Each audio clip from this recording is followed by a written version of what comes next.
ਇਹ ਜਿਹੜੇ ਬਲਦਿਆਤੀ ਇੰਤਖਾਬਾਤ ਨੇ ਇਹ ਹੁੰਦੇ ਆ ਜਾਂ ਨਹੀਂ ਹੁੰਦੇ, ਇਹਦੇ ਉੱਤੇ ਗੱਲਬਾਤ ਕਰਾਂਗੇ। ਸਾਡੇ ਨਾਲ ਮੌਜੂਦ ਨੇ ਸੀਨੀਅਰ ਸਿਆਸਤਦਾਨ ਮੁਹੰਮਦ ਅਲੀ ਦੁਰਾਨੀ ਸਾਹਿਬ। ਦੁਰਾਨੀ ਸਾਹਿਬ, ਵੈਲਕਮ ਕਰਨੇ ਆਪਣੇ ਪ੍ਰੋਗਰਾਮ ਦੇ ਵਿੱਚ। ਔਰ ਤਬਸਰਾ ਤਾਂ ਤੁਸੀਂ ਸੁਣਿਆ ਹੀ ਹੈ। ਵੈਸੇ ਮੈਂ ਇਹ ਪੁੱਛਣਾ ਚਾਹਾਂਗੀ, ਪਹਿਲਾ ਸਵਾਲ ਮੇਰਾ ਇਹ ਹੈ ਕਿ ਜੀ ਹੁਕੂਮਤਾਂ ਬਾਰ-ਬਾਰ ਇਹ ਚੀਜ਼ ਕਹਿੰਦੀਆਂ ਕਿ ਜੀ ਜਮਹੂਰੀਅਤ ਨੂੰ ਮਜ਼ਬੂਤ ਕਰਨ ਦੀ ਗੱਲਬਾਤ ਕਰਦੀਆਂ, ਲੇਕਿਨ ਜਦੋਂ ਬਲਦਿਆਤੀ ਇਲੈਕਸ਼ਨ ਕਰਾਉਣ ਦੀ ਤਿਆਰੀ ਜਿਹੜੀ ਹੈ ਨਾ ਉਹ ਪੂਰੀ ਨਹੀਂ ਹੁੰਦੀ। ਇਸਲਾਮਾਬਾਦ ਔਰ ਪੰਜਾਬ ਦੀ ਮਿਸਾਲ ਬਿਲਕੁਲ ਤੁਹਾਡੇ ਸਾਹਮਣੇ ਹੈ। ਅੱਜ ਤੱਕ ਪਾਕਿਸਤਾਨ ਦੇ ਵਿੱਚ ਬਲਦਿਆਤੀ ਨਿਜ਼ਾਮ ਮਜ਼ਬੂਤ ਕਿਉਂ ਨਹੀਂ ਹੋ ਸਕਿਆ? ਵਜ੍ਹਾ ਕੀ ਹੈ?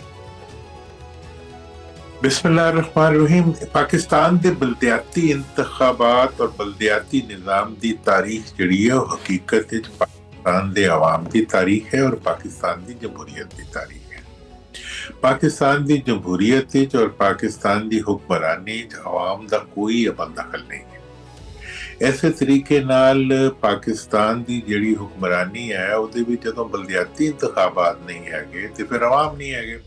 और एक गल कोई अनोखी गल मैं नहीं कह रहा, पूरी दुनिया इस गल नूं मनदी है कि वो निज़ाम जमहूरी निज़ाम हो ही नहीं सकता जिहदे उत्ते लोकल सेल्फ गवर्नमेंट यानी कि बुनियादी जमहूरियत और बलदियाती इदारे जिस हुकूमत का हिस्सा ना हो और जिस मुल्क के वसाइल जिहड़े ने जदों तक क्यों कहते हैं कि जी साडी एक्सपोर्ट नहीं बढ़ रही, साडी मईशत नहीं खलो रही, साडे कर्जे वध रहे ने ते साडी इनकम नहीं वध रही, कुछ नहीं वध रहा।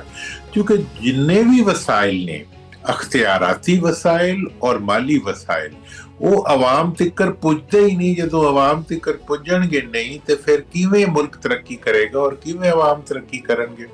लिहाजा ये जड़ा बुनियादी मसला है कि और ये भी तुसी वेख लो, एक अज दी बीमारी नहीं है, ये 73 तो शुरू हुई बीमारी है। बिल्कुल 73 ਦੇ ਆਈ ਨਹੀਂ ਵੀ ਕੋਈ ਬਲਦਿਆਤੀ ਇੰਤਖਾਬਾਤ ਦਾ ਕੋਈ ਜ਼ਿਕਰ ਖੈਰ ਕੋਈ ਨਹੀਂ ਸੀ।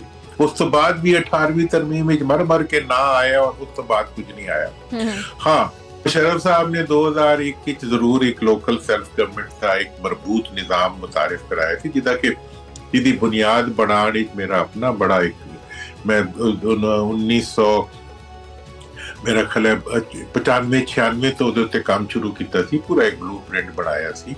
ਲੇਕਿਨ ਉਹ ਫਿਰ ਜੋ ਹੀ ਮੁੰਤਖਬ ਹਕੂਮਤਾਂ ਆਈਆਂ ਉਹਨਾਂ ਨੂੰ ਲਪੇਟ ਦਿੱਤਾ। ਤੇ ਮੈਂ ਸਮਝਦਾ ਕਿ ਅੱਜ ਦੀ ਜਿਹੜੀ ਜਮਹੂਰੀਅਤ ਹੈ ਇਹ ਨਾ ਆਵਾਮ ਨੂੰ ਕੁਝ ਦੇ ਸਕਦੀ ਹੈ ਔਰ ਨਾ ਮੁਲਕ ਨੂੰ ਕੁਝ ਦੇ ਸਕਦੀ ਹੈ ਔਰ ਨਾ ਇਹਦੇ ਵਿੱਚ ਇਹ ਮਤਲਬ ਇਹ ਆਖਰ ਜਿਹੜੀਆਂ ਇਹ ਸੂਬਾਈ ਹਕੂਮਤਾਂ ਜਾਂ ਮੁੰਤਖਬ ਜਿਹੜੇ ਬਲਦਿਆਤੀ ਨੁਮਾਇੰਦੇ ਹੁੰਦੇ ਆ ਇਹਨਾਂ ਤੋਂ ਇੰਨਾ ਖੌਫ ਕਿਉਂ ਖਾਂਦੀਆਂ? ਵੈਸੇ देखो असूल दा बगल जिहड़ी है वो ये है कि अख्तियार जिहड़ा माली वसाइल ने पूरी दुनिया विच वो बलदियाती इदारियां कोल होंदे ने और बलदियाती इदारियां नूं खत्म करना या उन्हां नूं सबवर्ट करना या उन्हां नूं अपने ताबे करन दा अख्तियार किसी मुल्क विच सूबाई हुकूमतां कोल नहीं होंदा। अज वेख लो ना, न्यूयॉर्क दा मेयर जिहड़ा है वो प्रेसिडेंट नाल बराबरी दी बुनियाद ते उत्ते गल करदा है और अपनी राय नाल गल करदा है। कुछ नहीं प्रेसिडेंट ਉਹਦਾ ਵਿਗਾੜ ਸਕਦਾ ਕਿਉਂਕਿ ਉਹਨੂੰ ਤਹਫੁਜ਼ ਹਾਸਿਲ ਹੈ। ਤੇ ਮੇਰਾ ਜਿਹੜਾ ਇਹ ਪਿਛਲੇ ਸਾਰੇ ਅਰਸੇ ਮੁਸਲਸਲ ਇੱਕ ਮੌਕਫ ਰਿਹਾ ਹੈ ਉਹ ਅੱਜ ਵੀ ਇਹੀ ਹੈ ਕਿ ਅਗਰ ਤੁਸੀਂ ਚਾਹੁੰਦੇ ਹੋ ਕਿ ਮੁਲਕ ਵਿੱਚ ਬਲਦਿਆਤੀ ਇਦਾਰੇ ਬਣਨ, ਬਲਦਿਆਤੀ ਇਦਾਰੇ ਮਜ਼ਬੂਤ ਹੋਣ ਤੇ ਉਹਦਾ ਇੱਕੋ ਹੀ ਤਰੀਕਾ ਹੈ। ਔਰ ਅਗਰ ਤੁਸੀਂ ਚਾਹੁੰਦੇ ਹੋ ਕਿ ਪਾਕਿਸਤਾਨ ਵਿੱਚ ਜਮਹੂਰੀ ਨਿਜ਼ਾਮ ਮੁਸਤਹਕਮ ਹੋਵੇ ਤੇ ਉਹਦਾ ਇੱਕੋ ਹੀ ਕਿ ਕੌਮੀ सूबाई और बलदियाती इंतखाबात बैक वक्त होने चाहिए ने और इको मुद्दत ਲਈ होने चाहिए ने। ਉਹ ਬਲदियाती इंतखाबात कोई रेड़ी ਦੇ ਪਿੱਛੇ ਬੰਡੀ ਹੋਈ ਛੋਟੀ ਗੱਡੀ ਜਾਂ ਕੋਈ ਪੱਖ ਦੀ ਤਰ੍ਹਾਂ ਘੋੜੇ ਦੇ ਨਾਲ ਨੱਠਦੀ ਹੋਈ ਕੋਈ ਪੱਖ ਦੀ ਤਰ੍ਹਾਂ ਨਾਲ ਇੱਕ ਬਲदियाती ਨਿਜ਼ਾਮ ਹੈ ਜਿਹੜਾ ਕਿ ਵਿਚਾਰਾ ਅਲੱਗ ਹੀ ਟੁਰਿਆ ਜਾ ਰਿਹਾ। ਜਦੋਂ ਚਾਹੋ ਉਹਨੂੰ ਕੱਢ ਦਿਓ, ਜਦੋਂ ਚਾਹੋ ਰੱਖ ਲਓ। ਡਿਪਟੀ ਕਮਿਸ਼ਨਰ ਦੇ ਨੌਕਰ ਜਿਹੜੇ ਨੇ ਉਹ ਬੈਠੇ ਹੁੰਦੇ ਨੇ ਉਹਦੇ ਵਿੱਚ ਬਲਦਿਆਤੀ ਨਿਜ਼ਾਮ ਵਿੱਚ। ਤੇ ਫਿਰ ਇਹ ਮਾਮਲਾ ਇਹਨਾਂ ਜ਼ੇਰੇ ਬਹਿਸ ਕਿਉਂ ਨਹੀਂ ਆਉਂਦਾ? ਵੈਸੇ ਇਹਦੇ ਉੱਤੇ ਆਵਾਜ਼ ਜਿਹੜੀ ਹੈ ਨਾ ਜਿਸ ਤਰ੍ਹਾਂ ਚੁੱਕਣੀ ਚਾਹੀਦੀ ਉਸ ਤਰ੍ਹਾਂ ਨਹੀਂ ਚੁੱਕਦੇ। ਇਸਲਾਮਾਬਾਦ ਔਰ ਪੰਜਾਬ ਦੇ ਵਿੱਚ ਵੀ ਬਲਦਿਆਤੀ ਹਕੂਮਤਾਂ ਨੂੰ ਖਤਮ ਹੋਏ 5 ਸਾਲ ਹੋ ਗਏ ਹੈ, ਇਹ ਹਜੇ ਤੱਕ ਮਾਮਲਾ ਤਾਖੀਰੀ ਹਰਬੇ ਇਸਤੇਮਾਲ ਕਰਦਾ ਫਿਰਦਾ ਹੈ। ਮਤਲਬ ਇਹਦੇ ਬਾਰੇ ਚ ਕਿਉਂ ਇਸ ਤਰ੍ਹਾਂ ਕੀਤਾ ਜਾਂਦਾ ਹੈ? ਇਹਦੇ ਬਾਰੇ ਬੜਾ ਕਲੀਅਰ ਜਿਹਾ ਮੌਕਫ ਹੈ। ਪਾਕਿਸਤਾਨ ਵਿੱਚ ਪਿਛਲੇ 54 ਸਾਲ ਤੋਂ ਜਿਹੜਾ ਹੈ ਉਹ ਇੱਕ ਦੋ ਖਾਨਦਾਨਾਂ ਦੀ ਮੌਰੂਸੀ ਆਮਰੀਅਤ ਚਲੀ ਆ ਰਹੀ ਹੈ ਔਰ ਆਮ ਜਿਹੜੀ ਹੁੰਦੀ ਹੈ ਉਹ ਜਮਹੂਰੀਅਤ ਦੀ ਜ਼ਿੱਦ ਹੁੰਦੀ ਹੈ। ਅਗਰ ਅੱਜ ਅਖਤਿਆਰ ਬਲਦਿਆਤੀ ਇਦਾਰਿਆਂ ਕੋਲ ਚਲਿਆ ਜਾਏਗਾ ਤੇ ਇਹ ਜਿਹੜੇ ਬੱਚਿਆਂ ਦੀ ਹੁਕਮਰਾਨੀ ਕੱਢ ਰਹੇ ਨੇ।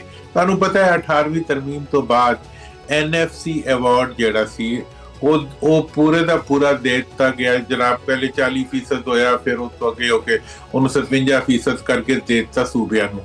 ਮੈਂ ਉਸ ਪਾਰਲੀਮੈਂਟ ਵਿੱਚ ਮੌਜੂਦ ਸੀ ਤੇ ਮੈਂ ਕਿਹਾ ਜਨਾਬ ਇਹ ਤੁਸੀਂ ਦੇ ਤੇ ਰਹੇ ਹੋ, ਲੇਕਿਨ ਇਹ ਮੈਨੂੰ ਦੱਸੋ ਕਿ ਇਹ ਅੱਗੇ ਕਿਵੇਂ ਤਕਸੀਮ ਹੋਏਗਾ। ਉਹ ਦੁਰਾਨੀ ਸਾਹਿਬ ਵੈਸੇ ਤੁਹਾਡੀ ਗੱਲ ਕਰਦੀ ਪਈ ਹੈ, ਵੈਸੇ ਤਾਂ ਤੁਸੀਂ ਉਹੀ ਵਾਲੀ ਗੱਲ ਕਰ ਦਿੱਤੀ ਹੈ ਕਿ ਜੀ ਜਿਹੜੀਆਂ ਦੋ ਜਮਾਤਾਂ ਮੁਸੱਲਤ ਹੋਈਆਂ ਉਹ ਇਖਤਿਆਰਾਤ ਆਪਦੀ ਪਾਰਟੀ ਦੇ ਵਿੱਚ ਕਿਸੇ ਹੋਰ ਬੰਦੇ ਨੂੰ ਨਹੀਂ ਮੁੰਤਕਿਲ ਕਰਦੇ ਪਏ, ਉਹ ਸਿਰਫ ਮੌਰੂਸੀਅਤ ਨਾਲ ਚੱਲਦੇ ਪਏ ਹੈ ਤੇ ਬਲਦਿਆਤੀ ਨਿਜ਼ਾਮ ਦਾ ਮਾਮਲਾ ਤਾਂ ਫਿਰ ਬਹੁਤ ਹੀ ਦੂਰ ਤੱਕ ਰਹਿ ਗਿਆ। ਫਿਰ ਜਿਹੜੇ ਦੇਖੋ ਜੀ, ਜਿਹੜੇ ਆਪਣੀ ਪਾਰਟੀਆਂ ਹੀ ਜਮਹੂਰੀਅਤ ਬਰਦਾਸ਼ਤ ਨਹੀਂ ਕਰਦੇ, ਜਿਹੜੇ ਆਪਣੇ ਨਾਲ ਟੁਰਨ ਵਾਲਿਆਂ ਨੂੰ ਆਪਣੇ ਬਰਾਬਰ ਦਾ ਸ਼ਹਿਰੀ ਨਹੀਂ ਸਮਝਦੇ, ਜਿਹੜੇ ਆਪਣੇ ਵੱਡੇ ਵੱਡੇ ਬੁੱਢੇ ਬਾਬੇ ਸਿਆਸਤਦਾਨਾਂ ਨੂੰ ਆਪਣਾ ਨੌਕਰ ਸਮਝਦੇ ਨੇ, ਔਰ ਉਹਨਾਂ ਦੇ ਬੱਚਿਆਂ ਦੇ ਪਿੱਛੇ ਇੰਜ ਖਲੋਤੇ ਹੁੰਦੇ ਨੇ ਜਿਵੇਂ ਉਹਨਾਂ ਨੇ ਕੋਈ ਜ਼ਰ ਖਰੀਦ ਨੌਕਰ ਹੋਣ ਉਹਨਾਂ ਦੇ।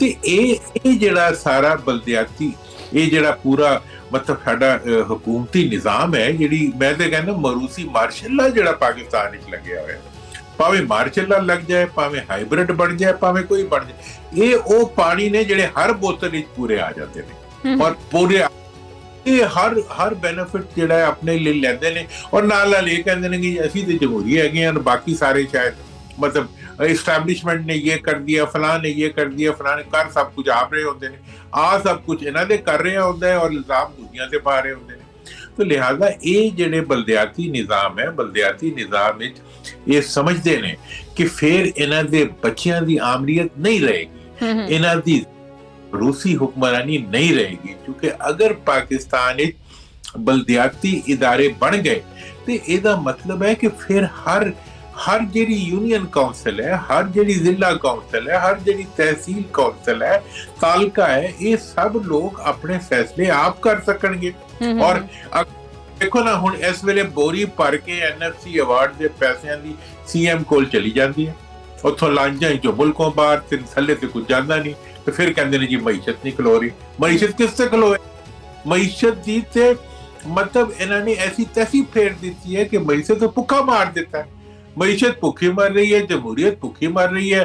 ये जेडे मरूसी हुक्मरान ने ये तकड़े होई जा रहे हैं और यही काम 404 लगे रहना। वैसे अगर गल करिए आप बलदियाती निजाम दी मजबूती दे बारे कि बलदियाती निजाम दी जिहड़ी मजबूती है उहनूं निचली सतह दे उत्ते अगर मुंतकिल कीता जावे तो तुहाडे नज़दीक आवाम नूं किहड़ा फायदा जिहड़ा ना हो सकदा और किद्दां हो सकदा है?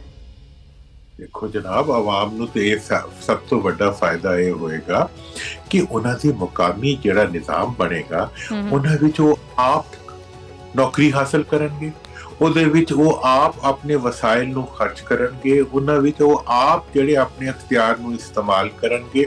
ਉੱਥੋਂ ਦੀਆਂ ਲੋਕਲ ਅਦਾਲਤਾਂ ਹੋਣਗੀਆਂ, ਉਹਨਾਂ ਦੇ ਲੋਕਲ ਪੰਚਾਇਤਾਂ ਹੋਣਗੀਆਂ, ਉਹਨਾਂ ਦਾ ਲੋਕਲ ਜਿਹੜੀ ਡਿਵੈਲਪਮੈਂਟ ਦਾ ਇੱਕ ਨਿਜ਼ਾਮ ਹੋਏਗਾ।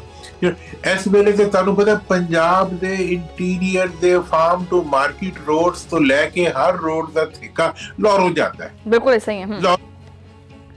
और लॉरो आके पैसे लेंदा है और लॉरी पैसे दे के वो पैसे ले लेंदा है और पैसे दे के ठेका ले लेंदा है। तो आवाम किथे है ने? अगर ये सारिया चीज़ां उत्थे ते अमरीका जाओ तो किथे बड़ी नेशनल हाईवे की साइज भी वेरी कर जाता है इस वेले कि अगर लोकल कौंसल इजाजत ना देवे तो वो उन्नी जमीन लै सकते हैं जिन्नी लोकल कौंसल उन्होंने